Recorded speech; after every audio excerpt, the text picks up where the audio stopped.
ধর্মপাশায় জাতীয়তাবাদী স্বেচ্ছাসেবক দলের কর্মী সমাবেশ অনুষ্ঠিত।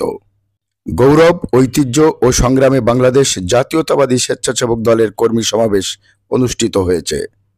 আজ সুনামগঞ্জের ধর্মপাশায় ৬ নং সুখাইর রাজাপুর দক্ষিণ ইউনিয়ন শাখার কর্মী সমাবেশ অনুষ্ঠিত হয়। সেখানে স্বেচ্ছাসেবক দলের নেতারা বক্তব্য রাখেন। তথ্যচিত্রে ছিলেন এটিভি সংবাদের সুনামগঞ্জ প্রতিনিধি রাজু ভুইয়া। বাংলাদেশ জাতীয়তাবাদী স্বেচ্ছাসেবক দল আন্দোলন সংগ্রামে ছিল, এই এলাকায় যারা ছিলেন তিনি আমাদের আন্দোলন কাকা, আমি আন্দোলনের মতো কেউ ছিল না। ফানিসুল হক ফানিস ভাই মঞ্চে উপস্থিত আছে, সংগ্রাম করেছে। সে সমস্ত থেকে ভালোবাসি প্রত্যেকটা মানুষ ৫ জন ৭ জন করে ধন্যবাদ সবার প্রিয় সংক্ষিপ্ত বক্তব্য আমি আমার এখানে শেষ করলাম। ধর্মপাশা উপজেলা স্বেচ্ছাসেবক দলের ভারপ্রাপ্ত সভাপতিকে বলে সুন্দর একটা কমিটি দিবেন।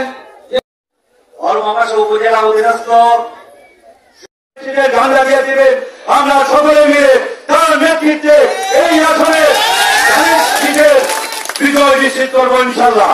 সেই আশাবাদ ব্যক্ত করেই এবং আজকে জাতীয়তাবাদী স্বেচ্ছাসেবক দলের এই কর্মী সমাবেশের উদ্দেশ্য কিভাবে কর্মী সমাবেশ গঠন হবে তার পরিপ্রেক্ষিতে আমি ২-৪টি কথা বলতে চাই। সংগ্রামের সাথে এবং ঐক্যবদ্ধ থাকি। আমরা যেন এমন কোন কল্পনা করি যে আমাদের কাজের কারণে, আমাদের কর্মের কারণে, আমাদের ব্যবহারের কারণে আমাদের অঞ্চলের মানুষ, আমার পার্শ্ববর্তী মানুষ আমার প্রতি বিরক্ত হয়ে আমার প্রতি কষ্ট নিয়ে বিএনপি থেকে মুখ ফিরে নেই এমন কোন কর্মকাণ্ডে বাংলাদেশ জাতীয়তাবাদী দলের কোন নেতা কর্মী যদি জড়িত হয় তাহলে তাদেরকে তালিকা মুক্ত করা হচ্ছে।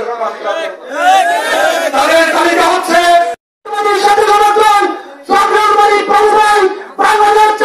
স্বেচ্ছাসেবক দল এবং বাংলাদেশ জাতীয়তাবাদী।